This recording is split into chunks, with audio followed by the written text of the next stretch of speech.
The last hearing, I intimated my desire to invite also SunWest, considering that it is the company founded by Congressman Saldico, where his SunWest. name was SunWest. also very much floated in this hearing. First, it was mentioned in the sworn statement of the Discayas. It was mentioned by Representative Toby Tiangco, and very lately, he was also mentioned by Engineer Alcantara. I intimated that desire in the last hearing, Mr. Chair.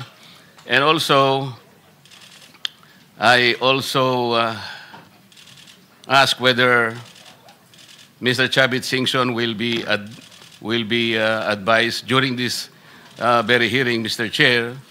I remember Vice Chair Erwin Tulpo confirmed us and said that he will advise you of this request, Mr. Chair. These are all requested. These are all captured in on page 207 of our transcript, Mr. Chair. So I wonder if the committee had made the invitations properly, Mr. Chair. Thank you. Unfortunately, I wasn't informed, Your Honor, but next hearing, we will invite them, definitely. Thank you. Likewise, Mr. Chair. Sir. Yes, also, Dr. administrative, also, if we can invite again Regional Director Palacan kasi medyo malaki po yung napunta sa Mindoro. If hindi pa siya sumaharap, Panay Bulacan po kasi, malaki-laki rin po yung nailagay doon. I think a total of 40 billion. And also, si Congressman Toby Tiangco, I think his revelations during the first hearing were very revealing. If he can be invited. Nahiya po siya pumunta. Sabi niya kasi he was not invited. Baka sabihin, epal siya. But I think he can help a lot. Yes, we will also invite him or ilan ba, JB? Only one? Ayan, si Toby Tiangco and Panakan and siguro yung mga taga Mindoro. We'll invite them in the next Thank you, hearing. Mr. Chair. Okay. Mr. Chair? Yes, Senator De La Rosa. So, si Toby Tiangco, okay. Will invite, sabi, di ba? Dito, gustong ma-invite ni Senator Marcoleta si Zaldico. Ang nirarason ni Lacson ay parliamentary courtesy. So, hindi pala ito ang last hearing natin. Meron pa tayong kasunod na hearing. Definitely. Thank you, sir. Thank you. Thank you. And So, Mr. Chair, lastly, may I confirm if the chairman made an announcement that Mr. Saldico will not be invited? yes, as you know, you have been a congressman for many years. There's what we call interparliamentary courtesy. Pero si Toby Tiangco, hindi niya nabanggit yung interparliamentary courtesy. Do not invite or summon members of We do not invite or summon. At least invite. Di ba? At least invite. Kasi si Tiangco gusto niya. Wala nga lang invitation, kaya baka sabihan siya ng epal. In the same manner that they don't invite senators to their hearings. It is up to the congressmen or senators concerned to appear before their inquiries in aid of legislation. That is a tradition. Yes, Mr. And Chair. that tradition is not accorded to individual members of Congress of either house. It is accorded to the institution. Yes. Is that, yeah. You will, Yeah, but if he is expelled, then we'll invite him. He's no longer a member of Congress. Representative Tiangco was not expelled, Mr. Chair, but Yes, but When he was invited, he is voluntarily appearing before the committee. yes, but there was an invitation. No, we did not extend any invitation to. I was the one. Pero doon kay JB, di ba? Sabi ni JB, si Toby Tiangco, gustong pumunta, hindi lang invited. At least merong invitation para hindi sabihang epal.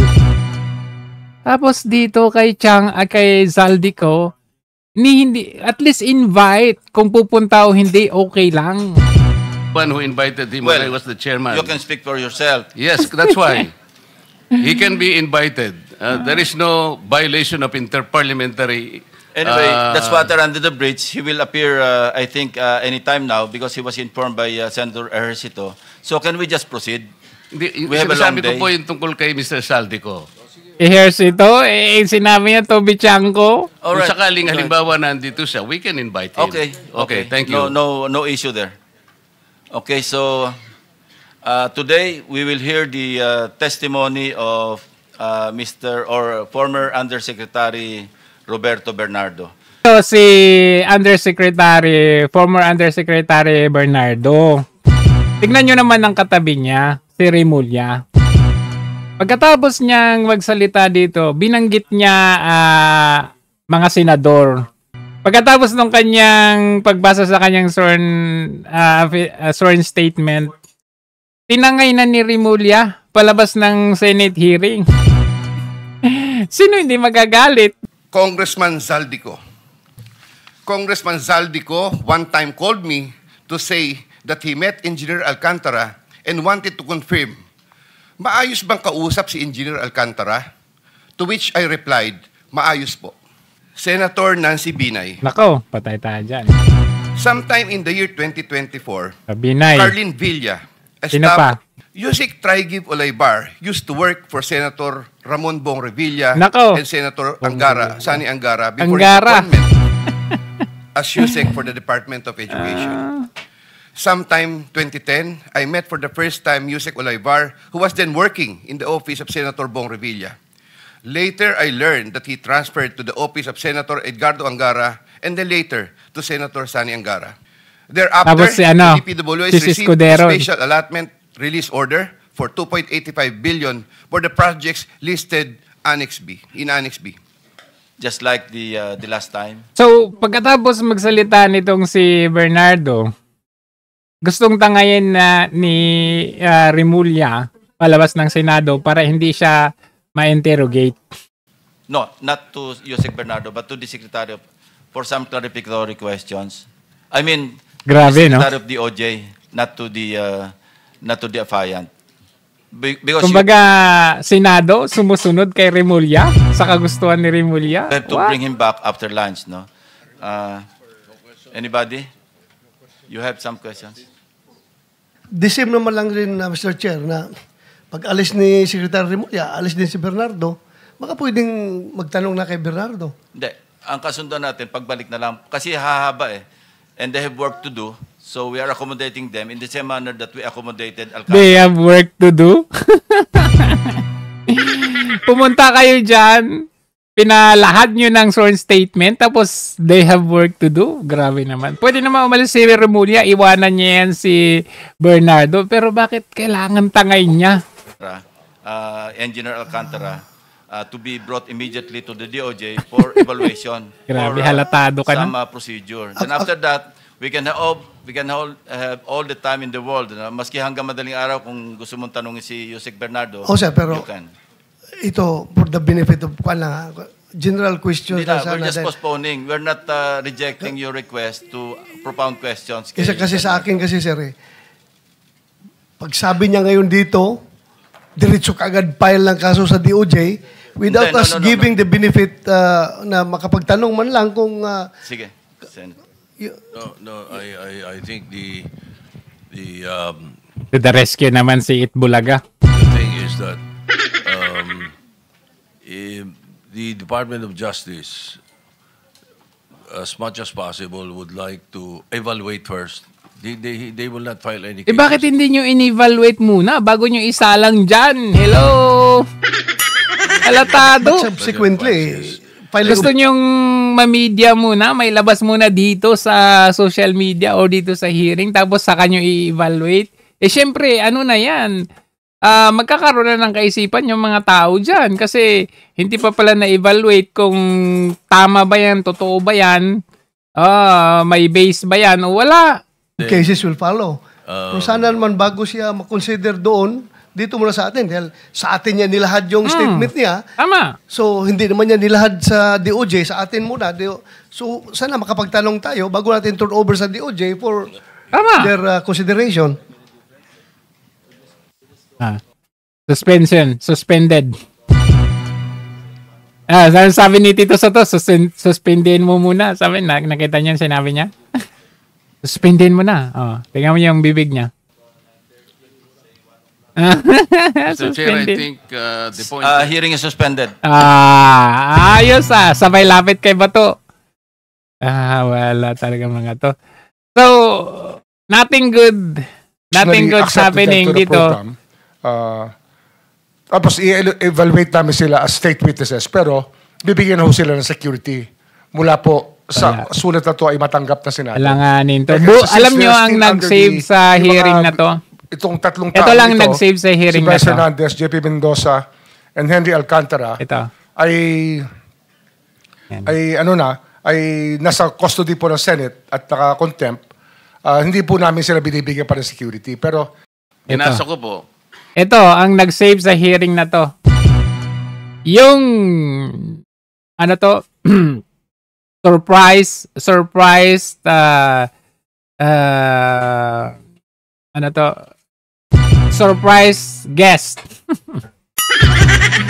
Ayan, yung surprise na tinawag, inimbita ni Senator Marcoleta, nagulat sila. Ito, nag-save dito kasi napangalanan na mismo ang utak.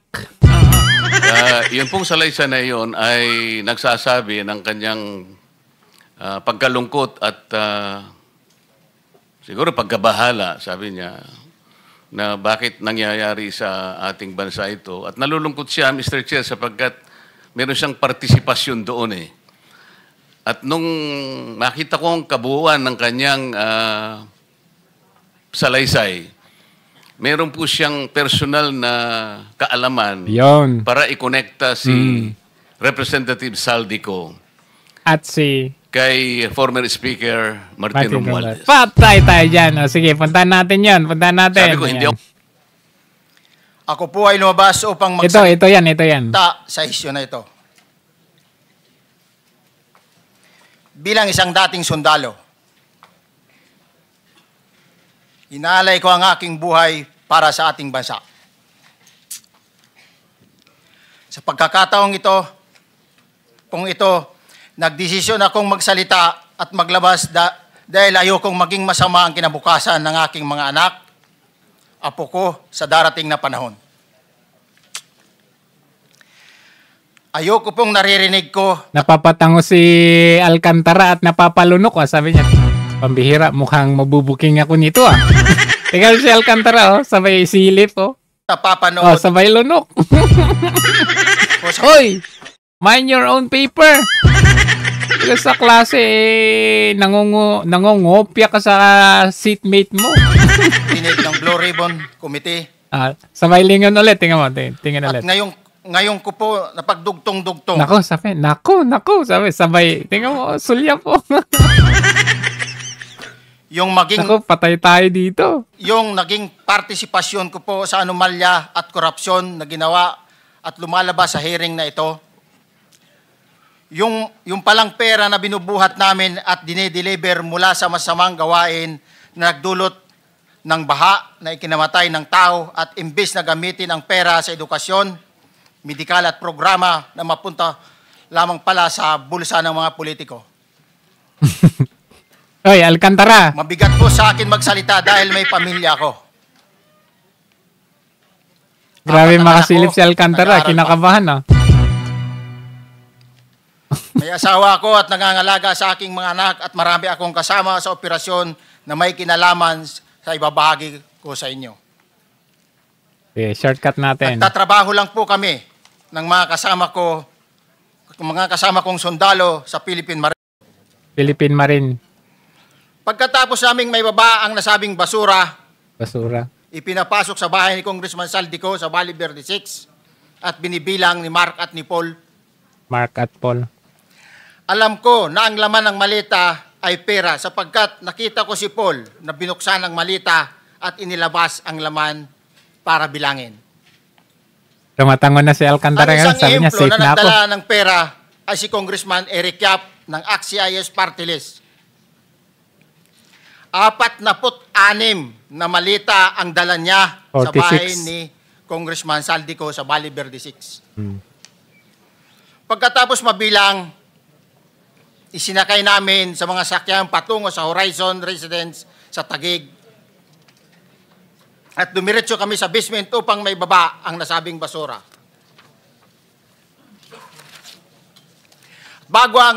Bago ibaba ang nasabing basura, Yung pala yung basura is pera. Yung pala yung literal na ano nun, may pera sa basura.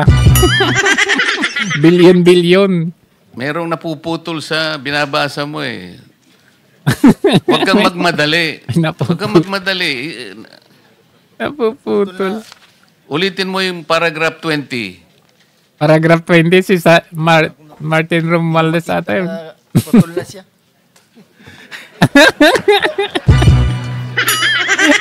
May comedy ba? Ano ba yan? Ay, nako. Ay, lumapit pa talaga si Marcoleta eh. mukhang may ano mukhang may pumasok sa eksena para ibigay putulin yung ano niya, binabasa niya, kaya yung kay Marcoleta na lang binigay. Pagkat residence, Taguig, pagdating sa Horizon Residence, dumidiretso kami sa basement upang maibaba ang nasabing basura at dalhin sa unit ni Congressman Saldico sa 56th floor sa nasabing lugar kung saan siya nakatira. Ayan na. Kompleto na yan. Hindi na yan putol. Bago ibaba ang nasabing basura, ito ay bawas na. Halimbawa, bawas na. Nag-akyat kami ng 46 na malita. Ibababa lamang namin ay 35 malita para i-deliver sa bahay ni House Speaker Martin Romualdez sa 42 McKinley Street, Taguig. Ang Patay. 11 malita ay naiwan sa taas ng 56th floor sa Horizon Residence. Humigit kumulang 3 beses ako mismo ang nag-deliver ng basura sa bahay ni Congressman Saldico, sa Horizon Residence at sa mga bahay ni Speaker Romualdez sa 42 McKinley Street, Taguig. Mas maraming pagkakataon na nagde-deliver kami ng basura sa bahay ni Speaker Romualdez. Nako! At sa bahay ni Congressman Saldico, dahil iba-iba kaming mga naka-detailed na close-in. So, ayan po no, to sum it up, kasi napanood naman na siguro ninyo yan. Itong si Corporal Regala na ito, Marine, close aid ni Sunwest Zaldico na nagdi-deliver ng pera kay Zaldico at kay Martin Romualdez. Yung una, entrada ng Senado ng hearing na to, ang naka-front ay yung si former Undersecretary Bernardo na nakakabit kay Remulla. Pagkatapos magpangalan, yung si Bernardo, Lachis Escudero, Nancy Binay ba yun? Hindi. Yung mga ibang mga senador, kasi the other day, ang pinangalanan ay Jingo Estrada, Joel Villanueva. Ngayon naman ay si Chis Escudero. So, pabawas na yung mga Duterte block or Duterte support. Pabawas paunti ng konti. Ngayon, ang nag-save dito sa Senado sa hearing na to para sa akin ay itong si Corporal Regala, which na-mention niya talaga dito si Martin Romualdez. Kasi ngayon, ang ginagawa ng administrasyon ngayon, nilalaglag na nila si Zaldico at doon na nag-i-stop kay Zaldico. Pero ito, nagulat sila, may sorpresa pala itong si Senator Marcoleta.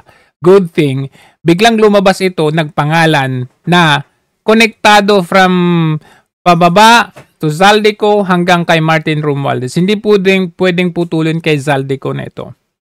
Ngayon, subaybayan po natin kasi pagkatapos magsalita nitong si Regala, nakikita natin na lumilihis na sa kung saan-saan yung hearing na to.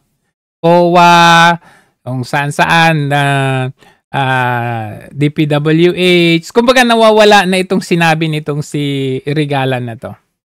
Yun ang bantayan natin kasi halimbawa si Toby Chanco ayaw nilang pagsalatain, gusto niyang pumunta, ayaw nilang imbitahan. Pero yung si Zaldico na banggit ng banggit, ayaw imbitahan ni Ping Lacson dahil daw interparliamentary. Yung si Magalong, di rin nila iniimbitahan. Di ba? Kumbaga, very selective yung kanilang hearing dito. Dahil meron silang gustong patutunguhan dito. At ang patutunguhan nila dito ay yung former administration. Napakahalata naman, di ba? Ayan, so, sige, tutukan natin. They're on break now. Tignan natin mamaya ulit kung ano yung ending. Pero medyo halatado na itong si Ping Lacson, itong si Tito Soto. Mabuti na lamang meron pa tayong mga natitira nitong sila Senator Marcoleta, Senator Bato. Ayan, tinanggal na nila. Wala na dito sila Jingo Estrada. Alright. Wala na dito sa hearing na to. So, tignan natin ang susunod na mangyayari dito. Huwag po tayo magsasawa. Kailangan po ng support ng mga kasamahan natin dito sa Senado.